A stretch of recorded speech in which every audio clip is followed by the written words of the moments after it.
நான் ஆண்டவருடைய வார்த்தைக்காக நான் எதிர்பார்க்கும் போது ஆண்டவர் என்னுடைய இருதயத்திலே கர்த்தர் ஒரு வார்த்தையை வைத்தார். அந்த வசனத்தை நம்ம வாசிக்கலாமா? சங்கீதத்தில் நீங்கள் 132ஆம் சங்கீதத்தினுடைய 13வது வசனத்தையும் 14வது வசனத்தையும் அதே போல 17வது 18வது வசனத்தையும் இந்த 4 வசனத்தையும் நம்ம வாசிக்க போகிறோம். வாசிக்கலாம். 132ஆம் சங்கீதத்தினுடைய 13, 14. கர்த்தர் சீயோனை தெரிந்து கொண்டு அதை தமக்கு வாசஸ்தலமாகும்படி விரும்பினார். இது என்றென்றைக்கும் நான் தங்கும் இடம். இதை நான் விரும்பினபடினால் இங்கே வாசம் பண்ணுவேன். ஆமீன். அங்கே தாவீதிற்கு ஒரு கொம்பை முளைக்க பண்ணுவேன். தான் அபிஷேகம் பண்ணுவித்தவனுக்காக ஒரு விளக்கை ஆயத்தம் பண்ணினேன். அவன் சத்துருக்களுக்கு வெட்கத்தை உடுத்துவேன். அவன் மீதிலோ அவன் கிரீடம் பூக்கும் என்றார். இப்போ நம்ம திரும்பவும் அந்த 13, 14க்கு வந்துருவோம். கர்த்தர் சீயோனை தெரிந்து கொண்டு அதை தமக்கு வாசஸ்தலம் ஆகும்படி விரும்பினார். இது என்றென்றைக்கும் நான் தங்கும் இடம். இதை நான் விரும்பினபடினால் இங்கே வாசம் பண்ணுவேன். இதை விரும்பினபடினால் இங்கே வாசம் பண்ணுவேன். ஆண்டவருடைய பிள்ளைகளே, ஆண்டவர் பழைய ஏற்பாட்டின் காலத்திலே ஆண்டவர் ஒரு தனிப்பட்ட பர்சன், ஒரு தனிப்பட்ட நபரோட ஆண்டவர் உலாவி, ஆண்டவர் தங்கி வாசம் பண்ணி, அந்த மனுஷனை டெவலப் பண்ணி, அந்த மனுஷனை சாதிக்க பண்ணி, இப்படி நடத்தணும்னு ஆண்டவர் விருப்பம் கொண்டார். ஆனா இஸ்ரவேல் ஜனங்களை குறித்து வேதம் சொல்லுகிறது, இவர்கள் வணங்கா கழுத்துள்ள ஜனமாய் இருந்தார்கள். இவங்க ரொம்ப மோசமான ஜனங்களா இருந்தார்கள். ஆண்டவருடைய அற்புதத்தை அவ்வளவு தூரம் பார்த்தும் அவங்க திரும்ப திரும்ப திரும்ப பாவத்தில் விழுறவங்களா இருந்தாங்க. திடீர்னு அவங்க தடுமாறுறவங்களா இருந்தாங்க. யாராவது ஒருத்தர் விக்கிரகங்களுக்கு நேராக அவங்க கூட்டா அப்படி போறவங்களா இருந்தாங்க. அதனால இப்போ ஆண்டவர் அவர்கள் நடுவிலே உலாவி அவர்களிடத்துல தங்கி வாசம் பண்ணணும்னு நினைச்ச ஆண்டவர் இப்ப என்ன பண்றாரு அப்படின்னா, முடியாதுப்பா, நீங்க ரொம்ப ஒரு தவறான வழியில நடத்துறீங்க, உங்களோட என்னால மிங்கிளாக முடியல அப்படின்னு சொல்லி கர்த்தர் ஆசரிப்பு கூடாரத்திலே ஆண்டவர் வாசம் பண்ணினார். அப்படின்னா மோசே என்கிற தேவனுடைய மனுஷன் ஆசரிப்பு கூடாரத்துக்குள்ள போவாரு. அங்க இருந்த ஆண்டவர் பேசுவாரு. சோ ஜனங்களோட ஆண்டவர் ஒப்புரவாகிறதற்கு, ஜனங்களை ஆண்டவர் வழி நடத்துவதற்கு கர்த்தர் பழைய ஏற்பாட்டின் காலத்துல இந்த மனுஷன் அந்த இடத்தை கொடுக்காததுனால ஆண்டவர் வேதம் சொல்லுகிறது, ஆசரிப்பு கூடாரத்திலே அவர் இறங்கி ஆசரிப்பு கூடாரத்திலே அவருடைய மகிமை காணப்பட்டது. ஆனா இப்ப பழைய ஏற்பாட்டின் காலம் முடிஞ்சிருச்சு. இப்ப ஆண்டவர் என்ன பண்றாருன்னா, தன்னுடைய சொந்த ரத்தத்தை சிந்தி நம்மை மீட்டு கொண்டு ஆண்டவர் நமக்கு என்ன வாக்கு கொடுக்கிறார்னா, சீயோன் என்கிறது நம்ம தான். நம்மை அவர் தெரிந்து கொண்டு அவருடைய வாசஸ்தலமாகும்படி அவர் விரும்பினார். இப்போ நம்முடைய ஆண்டவர் என்ன பண்றார் அப்படின்னு சொன்னா, அவர் ஆசரிப்பு கூடாரத்திலே அல்ல, இல்லைன்னா மனிதனுடைய கைகளினால் கட்டப்பட்ட அந்த கட்டடத்திலேயே அல்ல. அவர் எங்க வாசம் பண்ண விரும்புகிறார் அப்படின்னு சொன்னா, நமக்குள்ளே வாசம் பண்ண விரும்புகிறார். ஒவ்வொரு தனிப்பட்ட பர்சனுக்குள்ளேயும் கர்த்தர் வாசம் பண்ண விரும்புகிறார். நான் நம்புறேன் இந்த வருஷத்தினுடைய அடுத்த 2வது வாரத்திற்குள்ளே நாம் கடந்து வந்திருக்கிறோம். ஏசப்பா நம்மிடத்துல தெளிவா கர்த்தர் பேசுறாரு. உங்களை ஆண்டவர் தனிப்பட்ட விதத்துல உங்களை இந்த வருஷம் தொட்டு ஆசீர்வதிக்க போகிறார். தனிப்பட்ட விதத்துல ஆண்டவர் உங்களை டெவலப் பண்ண போகிறார். நம்ம அத்தனை பேரையும், எத்தனை 1000 பேர் இருந்தாலும் ஆண்டவர் ஒவ்வொருத்தரையும் தனித்தனியாக நிற்க வைப்பேன் என்று கர்த்தர் வாக்கு கொடுக்கிறார். நான் நம்புறேன் இதுவரைக்கும் நீங்க யாரையாவது ஒருத்தரை டிபெண்ட் பண்ணி இருந்திருக்கலாம், யாரையாவது ஒருத்தரை சார்ந்து நீங்கள் வாழ்ந்திருக்கலாம், யாராவது ஒருத்தர் செய்வாங்கன்னு நினைக்கலாம். இவங்கெல்லாம் இருக்கிறாங்க, இவங்க தான் பார்த்துக்கணும், இவங்க தான் என்ன டெவலப் பண்ணணும், எனக்கு அந்த அளவுக்கு நாலேஜ் இல்லை, எனக்கு அந்த அளவுக்கு செய்ய முடியாது, நான் யாரையாவது ஒருத்தரை எதிர்பார்த்து தான் வாழணும் அப்படின்ற சூழ்நிலையில யார் இந்த இடத்துல இருந்தாலும் கர்த்தர் இன்றைக்கு கிருபையாய் வாக்கு கொடுக்கிறார். வேறு எங்கிருந்தும் இல்லை, வேறு எவரிடத்திலும் இருந்து அல்ல. கர்த்தர் சொல்லுகிறார், உன்னை நான் தெரிந்து கொண்டேன், உன்னுக்குள் நான் வாசம் பண்ணும்படியாக நான் தெரிந்து கொண்டேன்.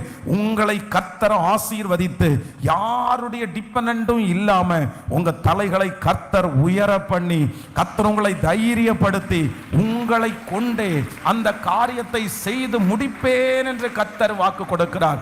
நான் நம்புகிறேன் கர்த்தருடைய வார்த்தை நமக்கு நேராய் வருகிறது. உங்க கையை கொண்டு கர்த்தர் சம்பாதித்து அந்த கடனை கர்த்தர் அடைக்க பண்ணுவார். உங்க கைகளை கொண்டு கர்த்தர் அந்த வீட்டை கர்த்தர் கட்டுவார்.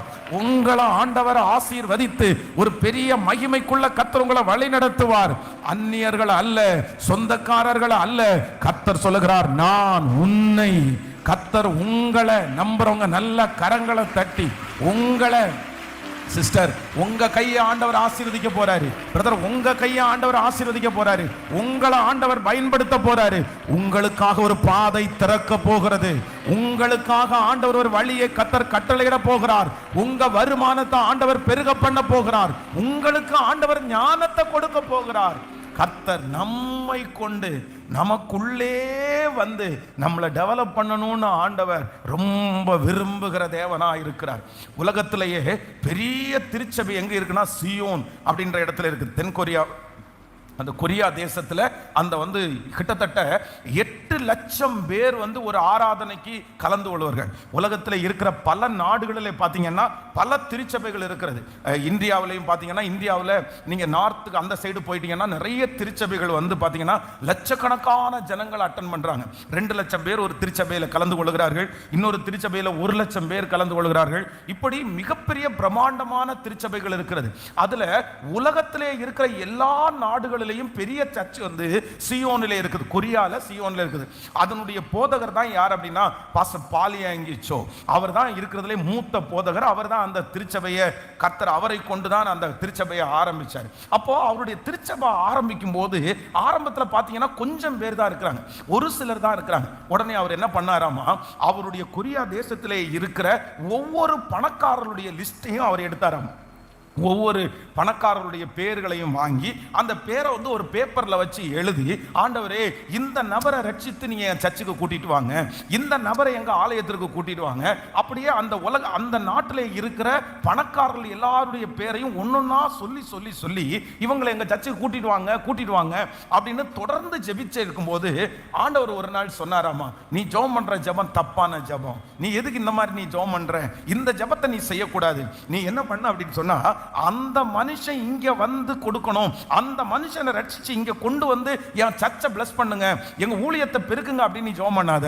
நீ உங்க சர்ச்சில் இருக்கிற அந்த ஏழையான, கொடுக்க முடியாத, வசதி இல்லாத அந்த பர்சன்ஸுடைய பேரை எழுதி வச்சு என் பிள்ளைய ஆசீர்வதிங்க, என் பிள்ளைய உயர்த்துங்க, இவங்க மூலமா திருச்சபை கட்டப்படணும் அப்படின்னு நீ ஜெபம் பண்ணு. அதுதான் சரியான ஜெபம்னு ஆண்டவர் கற்றுக் கொடுத்தாராமா. உடனே பாலியாங்கிச்சோ அந்த பேப்பரை மொத்தத்தையும் கிழிச்சு போட்டுட்டு தன்னுடைய சர்ச்சில் இருக்கிற அந்த கொஞ்சம் பேருடைய பேரை எழுதி வச்சுட்டு, ஆண்டவரே இந்த பிள்ளைய ஆசீர்வதியும். ஒரு சில ஆண்டுகளுக்குள்ளாகவே அந்த திருச்சபையில இவர் ஜெபம் பண்ண அத்தனை பிள்ளைகளும் சில மில்லியனியர்ஸா மாறினார்களாம், கோடீஸ்வரர்களாய் மாறினார்கள். இன்றைக்கு 8 லட்சம் பேர் இருக்கிற அந்த திருச்சபைக்கு அவர்கள் ஒரு பெரிய அடித்தளமாய் ஆண்டவர் அவர்களை மாற்றினார். அவர்கள் மூலமாய் ஆண்டவர் அந்த பட்டணத்தில் பெரிய பெரிய எழுப்புதல் கூட்டத்தை கத்தர் வைத்தார். சில நபர்கள், ஒரே ஒரு நபர்கள் அத்தனாயிரம் பேர் கூடுகிற அந்த முழு பொறுப்பையும் அவங்களே எடுத்துட்டாங்களாமா. இல்ல வேற யார்கிட்டையும் நீங்க சொல்ல வேண்டாம், அந்த மீட்டிங்கை நான் நடத்துறேன், என்னுடைய பணத்தினால் அந்த மீட்டிங்கை நடத்துறேன், இந்த இடத்துல ஒரு மீட்டிங் வச்சுங்க. அவர் திடீரென்று 1 லட்சம் சோல்ஸ் அப்படின்னா 1 லட்சம் ஆத்துமாக்கள் அப்படின்றது மாதிரி சொன்னா, அந்த 1 லட்சம் ஆத்துமாக்களை சந்திக்கிறதுக்கு என்னென்ன தேவை இருக்குதோ மொத்தத்தையும் நான் கொடுத்துறேன், அந்த காரியத்தை நான் பண்ணிடுறேன். இப்படிப்பட்ட ஆயிரக்கணக்கான ஜனங்கள் அந்த திருச்சபையிலே எழும்பி அந்த தேசத்திற்கு ஒரு பெரிய எழுப்புதல் வீரர்களாய் மாறி இருக்கிறார்கள். அப்ப நான் என்ன விசுவாசிக்கிறேன் அப்படின்னு சொன்னா, கர்த்தர் வேறு மனிதர்கள் மூலமாய் அல்ல, வேற நபர்களை கொண்டு அல்ல, கர்த்தர் உங்களையும் என்னையும் ஆசீர்வதிப்பார். பர்சனலா ஆண்டவர் உங்களா ஆசீர்வதிப்பார். நீங்களும் ஒருவேளை அந்த ஊழியக்காரரை போல நீங்க ஜெபம் பண்ணிட்டு இருக்கலாம், ஆண்டவரே இந்த மாதிரி இந்த நபருடைய மனசுல பேசுங்க ஆண்டவரே, அவரை கொண்டு என் பக்கமா திருப்புங்கப்பா, அவர் இந்த பணத்தை கொடுத்துட்டார் நான் சரியாயிருவேன், இந்த மனுஷனை எழுப்புங்கப்பா, இவருடைய கண்கள்ல தயவு கிடைக்கட்டும், அந்த 5 சென்ட் சொத்தை கொடுக்கறதுக்கு தயவு கிடைக்கட்டும், இப்படி எல்லாம் நீங்க ஜெபம் பண்ணிட்டு இருக்கலாம். ஆனா நான் விசுவாசிக்கிறேன், அந்த ஜெபத்தை நீங்க மாத்தி, இல்ல எங்க அப்பா இல்ல, எங்க அம்மா இல்ல, எங்களுக்கு அங்க இருந்து அல்ல, எங்களுடைய மேனேஜர் இடத்துல இருந்து அல்ல, எங்க உங்க கைகளை ஆண்டவர் பிளஸ் பண்ணி, என்ன ஆண்டவர் ஆசீர்வதித்து, என்ன ஆண்டவர் பெருக பண்ணி, எனக்குள்ளே இருந்து எழும்பட்டும் அந்த ஆசீர்வாதம், நான் ஆரம்பிக்கட்டும் அந்த ஆசீர்வாதம். ஆமென். கர்த்தர் என் பிள்ளையை கர்த்தர் ஆசீர்வதிக்க போகிறார். கர்த்தர் என்னை கொண்டே கர்த்தர் செய்ய போகிறார். நம்புறவங்க நல்ல கைகளை மேல உயர்த்தி சத்தமா ஏசப்பாட்ட ஜெபம் பண்ணி, இயேசுவே இப்பொழுது அவருடைய அபிஷேகம் இந்த இடத்திலே ஆமென் இருக்கிறது.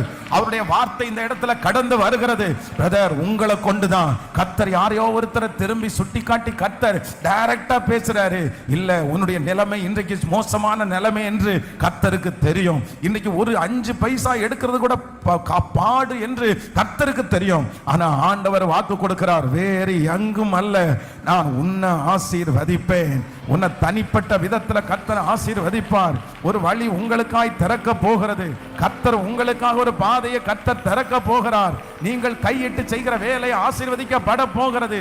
சத்தமா இயேசுவே முழு பலத்தோடு, நீர் என்னை ஆசீர்வதித்தாலே ஒழிய, நீர் என்னை ஆசீர்வதித்தாலே ஒழிய, நீர் என்னை ஆசீர்வதித்தாலே ஒழிய.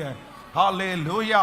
யாக்கோபு தன்னுடைய தகப்பனாரிடத்துல ஆசீர்வாதத்தை வாங்கியாச்சு, தன்னுடைய சகோதரனிடத்திலிருந்து ஏமாத்தி ஆசீர்வாதத்தை வாங்கியாச்சு, தன்னுடைய தாயாருடைய மொத்த பங்கம் அவனுக்கு கிடைச்சிருச்சு, தன்னுடைய மாமனாருடைய வீட்டிலிருந்து அவ்வளவுதான், அவ்வளவு ஞானமா தப்பிச்சு நிறைய ஆடு மாடுகள் கிடைச்சிருச்சு. ஆனா இது எதுலையுமே அவனுக்கு ஒரு முழுமையான திருப்தி கிடைக்கவே இல்லை. யாக்கோபு பிந்தி தனித்திருந்தான். ஒரு பொழுது விடியும் மட்டும் ஒரு புருஷன் தன்னோடு போராடி மேற்கொள்ளாததை கண்டு, ஆமே நீ என்னை விட்டு நாம் போகட்டும்னு சொல்லும் போது இந்த யாக்கோபு சொல்கிற ஒரு வார்த்தை என்ன அப்படின்னா, நீர் என்னை ஆசீர்வதித்தாலே ஒழிய, நீர் என்னை ஆசீர்வதித்தாலே ஒழிய. என்னுடைய மாமனார் கொடுத்துருக்கிற பிளஸிங் அது இருக்கட்டும் ஒரு பக்கத்தில், எங்க அம்மா அப்பா கொடுத்தது ஒரு பக்கத்தில் இருக்கட்டும், என் அண்ணன் இடத்துல இருந்து நான் வாங்கினதெல்லாம் ஒரு பக்கத்தில் இருக்கட்டும். நான் இப்போ ஒரு முடிவெடுக்கிறேன். எனக்கு என்ன பண்ணணும்னா, ஆண்டவரே நீர் என்ன ஆசீர்வதிக்கணும், நீ ஏன் கையை ஆசீர்வதிக்கணும். இன்னொருத்தர் கொடுத்து ஆசீர்வதிக்கிறதுக்கு இருக்கட்டும், இன்னொருத்தர் எனக்கு தந்து இருக்கிற ஆசீர்வாதம் எல்லாம் இருக்கட்டும், அதெல்லாம் நான் விரும்பல. நீர் என்ன ஆசீர்வதிக்கணும். அவனுடைய குடும்பத்திலிருந்து தான் கர்த்தர் ஒரு யோசேப்பை எழுப்பி பார்வோனுக்கு தகப்பனாய் நியமித்து, ஓ ஹல்லேலூயா, செல்வ சீமானாய் மாற்றினது உண்மையானால் இப்பொழுது கரங்களை தட்டி ஜெபித்து கொண்டிருக்கும் போதே பர்சனலா என்ன தலைமையில ஒவ்வொருத்தரும் கையை வச்சு, உங்க தலைமையில கையை வச்சு சொல்லுங்க, அப்பாட்ட சொல்லுங்க, ஏசப்பா வாலிப தம்பி சொல்லுங்க, தங்கச்சி சொல்லுங்க, இது கர்த்தருடைய வார்த்தை. கர்த்தர் சீயோனை தெரிந்து கொண்டு அதை தமக்கு வாஸ்தலமாகும்படி விரும்பினார். ஆண்டவர் உங்களை டெவலப் பண்றதற்கு விரும்புகிறார். கர்த்தர் உங்களை டெவலப் பண்றதற்கு விரும்புகிறார். இது என்றென்றைக்கும் நான் தங்கும் இடம், இதை நான் விரும்பினபடினால் இங்கே வாசம் பண்ணுவேன். நிறைய பேரை பார்த்தா ஆண்டவர் சொல்றாரு, மகனே இது நான் தங்கும்படியான இடம், கர்த்தர் தங்கும்படியான இடம், உன் சரீரம் கர்த்தர் தங்கும்படியான இடம். கர்த்தர் விரும்பி இருக்கிறாரு. கர்த்தர் விரும்பினபடினால் இங்கே நான் வாசம் பண்ணுவேன். கைகளை உயர்த்தி, சாமி அப்பா ஆண்டவரே என்னை என்னை என்னை என்னை ஆசீர்வதியும், என்னை ஆசீர்வதியும். நான் என் குடும்பத்திற்கு ஆசீர்வாதமா மாறணும், நான் என் தெருவுக்கு ஆசீர்வாதமா மாறணும். ஆண்டவரே நான் வேலை செய்யற இடத்துல ஒரு பிளஸ்ஸடா மாறணும். என்னிடத்திலிருந்து ஒரு ஜீவ நதி புறப்படணும், என்னிடத்திலிருந்து ஞானம் புறப்படணும், என்னிடத்திலிருந்து உதவி புறப்படணும். என்னை கொண்டு கர்த்தர் பெரிய காரியத்தை செய்யணும். என்ன விளக்காய் வச்சிருங்க, என்ன தைரியமா வச்சிருங்க. ஆமென். அத்தனை பேரும் பிரயாணம் பண்ணின அந்த படகுலே பவுல் என்கிற அந்த ஒரு மனுஷனுக்காக நீ ராயனுக்கு முன்பாக நிற்கணும். அந்த ஒரு காரணத்திற்காக கர்த்தர் கப்பலில் பிரயாணம் பண்ணின அத்தனை பேரையும் காப்பாற்றினது போல என் ஒருத்தரை பிளஸ் பண்ணி என் குடும்பத்தையே கர்த்தர் காப்பாற்றுவார். என்ன கர்த்தர் ஆசீர்வதித்து 300 குடும்பத்தை காப்பாற்றுற அளவிற்கு என்ன கர்த்தர் நடத்துவார். ஜெபிங்க, ஜெபிக்க ஜெபிக்க அந்த அக்கினி இறங்கி வரட்டும். இன்றைக்கே கர்த்தர் ஆரம்பிக்கட்டும், இந்த வருஷம் கர்த்தர் ஆரம்பிக்கட்டும். ஓ ஹல்லேலூயா, ஹல்லேலூயா, ஹல்லேலூயா, ஹல்லேலூயா. ஸ்பெஷலா வாலிப தம்பிங்க தங்கச்சிங்க ஜெபம் பண்ணுங்க. பிரதர்ஸ் நீங்க ஜெபம் பண்ணுங்க. உங்களை கர்த்தர் பிளஸ் பண்ணணும்ப்பா. ஒன்னா ஆண்டவரை ஆசீர்வதிக்கணும். ஆமென். Thank you Jesus, thank you Jesus, thank you Jesus.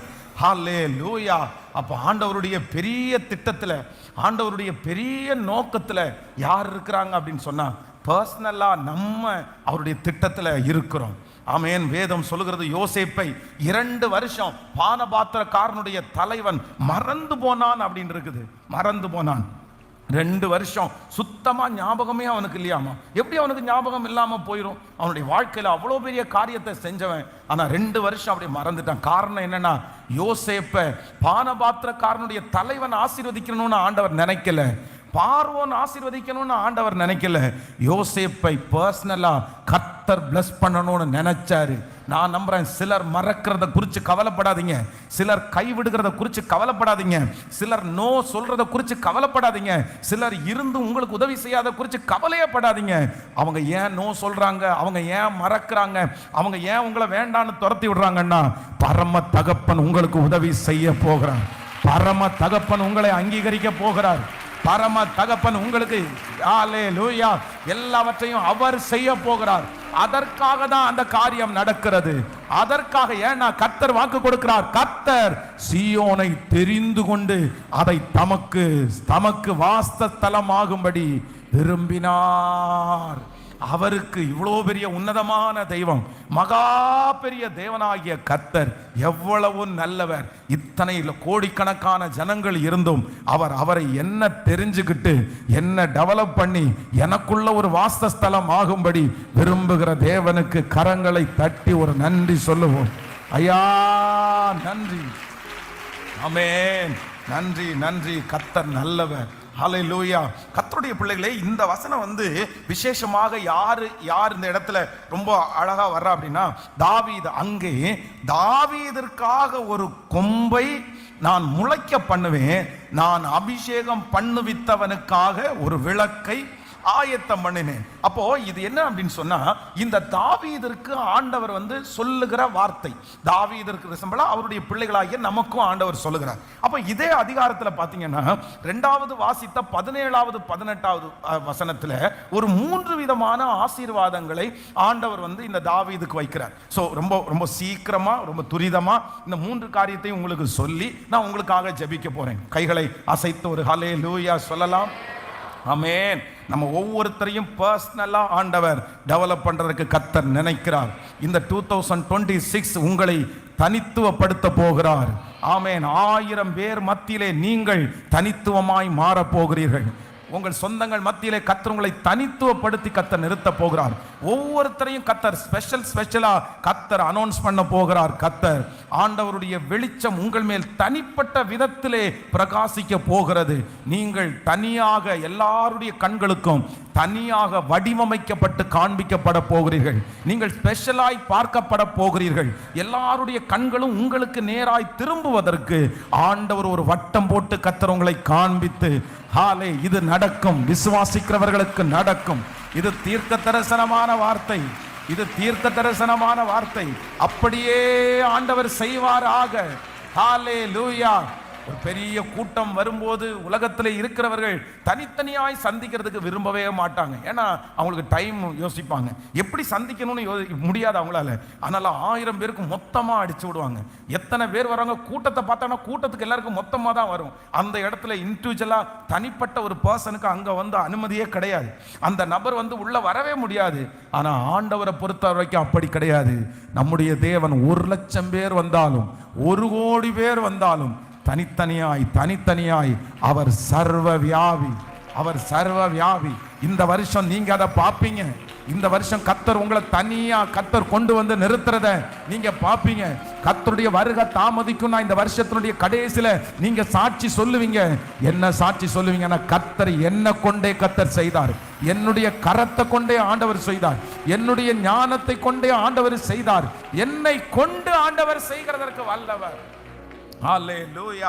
So number 1, முதலாவதாக ஒரு வசனத்தை, 7வது வசனத்தை வாசிக்கலாமா? ஆமென். 7வது வசனத்தை வாசிக்கலாம். அங்கே தாவீதிற்காக ஒரு கொம்பை முளைக்க பண்ணுவேன், நான் அபிஷேகம் பண்ணுவித்தவனுக்காக ஒரு விளக்கை ஆயத்தம் பண்ணினேன். ஆண்டவருடைய பிள்ளைகளே, நம்பர் 1, முதலாவதாக தாவீதிற்காக ஒரு கொம்பை முளைக்க பண்ணுவேன். தாவீதிற்காக ஒரு கொம்பை முளைக்க பண்ணுவேன் அப்படின்னா, நான் தெரிந்து கொண்ட பிள்ளைக்காக, நான் தெரிந்து கொண்ட தாசனுக்காக ஒரு கொம்பை முளைக்க பண்ணுவேன். அப்ப ஆண்டவர் இன்னைக்கு நமக்கு வாக்கு கொடுக்கிறாரு. நம்மளை ஆண்டவர் பர்சனலா தனித்தனியா தெரிந்து கொண்டு நம்மை கொண்டே ஆண்டவர் எல்லாவற்றையும் செய்வேன் என்று வாக்கு கொடுக்கிறார். நம்மை கொண்டு எல்லாவற்றையும் செய்வேன் என்று வாக்கு கொடுக்கிற கர்த்தர் நமக்காக ஆண்டவர் ஒன்று பண்றாரு. என்ன பண்றாரு அப்படின்னு சொன்னா, ஒரு கொம்பை முளைக்க பண்ணுவேன். நான் நம்புகிறேன் இந்த ஆண்டு இந்த சத்தத்தை கேட்கிற நிறைய பேருடைய வாழ்க்கையிலே ஒரு கொம்பு முளைக்க போகிறது. ஆமென். கர்த்தர் ஆரம்பிக்க போகிறார், கர்த்தர் துவங்க போகிறார். இந்த வருடம் ஒரு துவக்கத்தை நீங்கள் பார்க்க போகிறீர்கள். இந்த துவக்கம் நாளுக்கு நாள் வளர்ந்து கொண்டே போக போகிறது. நமக்கு துவங்குகிற கர்த்தர் அவர். ஒரு கொம்பை முளைக்க பண்ணுகிறதற்கு கர்த்தர் வல்லவர். சிம்சோனுடைய தலைமுடி மொட்டையாக்கப்பட்டு திரும்ப வளரும் என்கிற நம்பிக்கை எல்லாருக்கும் அற்று போயிருச்சு. ஆனா வேதம் சொல்லுகிறது, அந்த முடி முளைக்க தொடங்கினது. அந்த முடி முளைக்க தொடங்கின உடனே, அந்த கொம்பு முளைக்க ஆரம்பிச்ச உடனே என்ன நடக்குது அப்படின்னு சொன்னா, இழந்து போன அந்த பலன் கொஞ்சம் கொஞ்சமாய் அந்த மனுஷனுக்கு திரும்ப வருகிறது. ஹல்லேலூயா. நம்பர் 1, இந்த கொம்பு அப்படின்றதுக்கு என்ன அர்த்தம் அப்படின்னு சொன்னா, பலம் அப்படின்னு அர்த்தம். கொம்பு என்கிறதுக்கு என்ன அர்த்தம்? பலன். கர்த்தர் தாவீதிற்காக அங்கே பலத்தை முளைக்க பண்ணினார். இந்த ஆண்டு கர்த்தர் நமக்கு கொடுக்கிற ஃபர்ஸ்ட் பிளஸிங் என்னன்னா, உங்களை தனிப்பட்ட விதத்தில் உங்களை கொண்டு நான் எல்லாத்தையும் செய்ய போறேன். அதற்கு உங்களுக்குள்ளே வைக்கிற முதல் ஆசீர்வாதம் என்னன்னா, கர்த்தர் உங்களை பலப்படுத்த போகிறார். காண்டா மிருகத்திற்கு ஒத்த பலனை இந்த சத்தத்தை கேட்கிற நிறைய பேருக்கு ஆண்டவர் தரப்போகிறார். இதற்கு மேல், இந்த நாளுக்கு மேல் ஒரு புது பலன் உங்களிடத்திலே வரும். சகிக்கக்கூடிய பலத்தை கர்த்தர் உங்களுக்கு தருவார். இனி பலவீனமாய் நீங்கள் இருப்பது இல்லை, நீங்கள் பலன் அடைய போகிறீர்கள். ஓ, உங்களை பலப்படுத்துகிற கிறிஸ்துவின் நாள் எல்லாவற்றையும் செய்ய நமக்கு பலன் உண்டு. கர்த்தரால் அனுப்பப்படுகிற ஒரு அசூர பலத்தை ஆண்டவர் கிருபையாய் தரப்போகிறார். எல்லாரும் சொல்லுங்கள், அசூர பலத்தை ஆண்டவர் தரப்போகிறார். நல்ல இத்தனை ஆண்டுகளும் இல்லாத ஒரு பலன் உங்களுக்கு வரப்போகிறது. அந்த பிரச்சனையை தாண்டுகிறதுக்கு ஒரு பலன் வரப்போகிறது. அந்த சூழ்நிலையில உங்களுக்கு கர்த்தர் ஒரு பலத்தை கர்த்தர் தரப்போறாரு. ஆமென். எல்லாரும் பயப்படுகிற காரியத்திற்கு நீங்கள் பயப்படாத ஒரு அசூர பலத்தை ஆண்டவர் தரப்போகிறார். சில கோலியாத்திற்கு முன்பாக நிற்கிறதற்கு இந்த ஆண்டு கர்த்தர் உங்களுக்கு ஒரு பலத்தை கர்த்தர் தரப்போகிறார். இந்த ஆண்டு பயத்தினுடைய ஆண்டு அல்ல, பயப்பட்டு ஒதுங்குகிற ஆண்டு அல்ல. இந்த ஆண்டு கர்த்தர் உங்களுக்கு காண்டா மிருகத்திற்கு ஒத்த பலனை, ஒரு கொம்பை கர்த்தர் முளைக்க பண்ணுவார். ஒரு பலத்தை ஆண்டவர் முளைக்க பண்ணுவார். ஹல்லேலூயா. Thank you Jesus. நீங்க எப்படி நிப்பீங்கன்னா, பலத்தோட கர்த்தர் உங்களை நிக்க வைப்பார். ஆமென். பலவீனங்கள் எல்லாம் மாறும். மன பலவீனங்கள் மாறும். சிந்தையில் இருக்கிற பலவீனங்கள் உங்களுக்கு மாறும். நீங்க ரொம்ப பலவீனமானவங்களாகவே இதுவரைக்கும் நிறைய பேருக்கு முன்னாடி சித்தரிக்கப்படலாம். ஓகே, எல்லாத்துலையும் பலவீனமான ஒரு பர்சனா. ஆனா ஆண்டவர் கொம்பை முளைக்க பண்ணுகிறார். தாவீதிற்காக, நான் தெரிந்து கொண்ட ஒரு நபருக்காக, நான் என்ன செய்ய வேண்டும் என்று நினைக்கிறேனோ அந்த நபருக்காக ஒரு கொம்பை நான் முளைக்க பண்ணுவேன். பலத்தை நான் அவனுக்கு தருவேன். ஹல்லேலூயா. அப்படியே கைகளை உயர்த்தி சொல்லுங்க, ஆண்டவரே, என்னை பலப்படுத்துகிற கிறிஸ்து, என்னை பலப்படுத்துகிற கிறிஸ்துவினால் எல்லாவற்றையும் செய்ய எனக்கு பலன் உண்டு. அந்த சோர்ந்து படுக்கிற அந்த சூழ்நிலையை கர்த்தர் மாற்ற போறாரு. ஆமென். எதிர்த்து நிற்கிறதுக்கு எனக்கு பலன் இல்லை, நிற்கிறதுக்கு எனக்கு பலன் இல்லைன்னு சொல்ற நிறைய பேரை ஆண்டவர் பலப்படுத்த போறாரு. நிற்கக்கூடிய அந்த சத்துருவை ஜெயிக்கக்கூடிய பலத்தை கர்த்தர் தரப்போறாரு. அந்த சவால்களை சந்திக்கக்கூடிய பலத்தை ஆண்டவர் இப்பொழுது உங்களுக்கு கிருபையாய் கர்த்தர் தராரு. ஐயோ என்னால முடியாது, ஐயோ என்னால முடியாது அப்படின்னு நிறைய பேர் பயப்பட்டுட்டே இருக்கிறீங்க. ஆனா இல்ல, கர்த்தருடைய ஆவியானவர் இன்றைக்கு அசைவாடி கர்த்தர் சொல்லுகிறார், இனி அந்த காரியத்தை பார்த்து நீ பயப்பட மாட்டாய் மகளே, பயப்பட மாட்டாய் மகனே. நீ போய் நின்று, எதிர்த்து நின்று போராடுகிற அளவிற்கு, உன்னுடைய வயது சின்ன வயதா இருந்தாலும், அனுபவம் உங்களுக்கு இல்லாமல் இருந்தாலும், கர்த்தர் இன்னைக்கு கிருபையாய் வாக்கு கொடுக்கிறார். நீங்கள் அந்த காரியத்தை செய்வதற்கு ஆண்டவர் ஏற்ற பலன், சிலருக்கு காண்டா மிருகத்தினுடைய பலத்தை கர்த்தர் தரப்போறாரு. ஆமென். நான் எப்படி பலத்தோட நான் இந்த காரியத்தை செய்ய போறேன்? ஆமென். அவர் பலப்படுத்துகிற கர்த்தர், அவர் பலப்படுத்துகிற கர்த்தர். என்னுடைய பலவீனமான பகுதிகளை பலனாய் மாற்றுகிற கர்த்தர். ஹல்லேலூயா, ஆமென். ஒரே ஒரு கழுதையினுடைய தாடை எலும்பு, ஆனா ஆண்டவருடைய பலன் சிம்சோன் மேல வந்த உடனே அந்த சாதாரணமான அந்த பலன் குறைந்த அந்த சின்ன கழுதையினுடைய தாடை எலும்புல 1000 பேரை ஜெயிக்கிற அளவிற்கு கர்த்தருடைய பலன் அவன் மேல இறங்கிருச்சு. அவனை கட்டுகிற கயிறை தீப்பட்டது மாதிரி போகிற அளவிற்கு ஆண்டவருடைய பலன் அவன் மேல் இறங்கினது. வேதம் சொல்கிறது, ஆவியானவர் அவன் மேல இறங்கினாரு. கர்த்தருடைய பலன் அவன் மேல இறங்கின உடனே அவன் அந்த மனுஷனை அறியாமலே என்ன வந்துச்சு அப்படின்னா, சவால்களை சந்திக்கிறதுக்கு ஒரு தைரியம் வந்துருச்சு, பிரச்சனையை சந்திக்கிறதுக்கு ஒரு தைரியம் வந்துருச்சு. கோலியாத் அவ்வளோ பெரிய ஆளு, எல்லாரும் பயந்து போறாங்க. ஆனா ஒரு தாவீது என்கிற ஒரு மனுஷனை ஆண்டவர் தைரியப்படுத்துறாரு, கர்த்தர் பலப்படுத்துறாரு.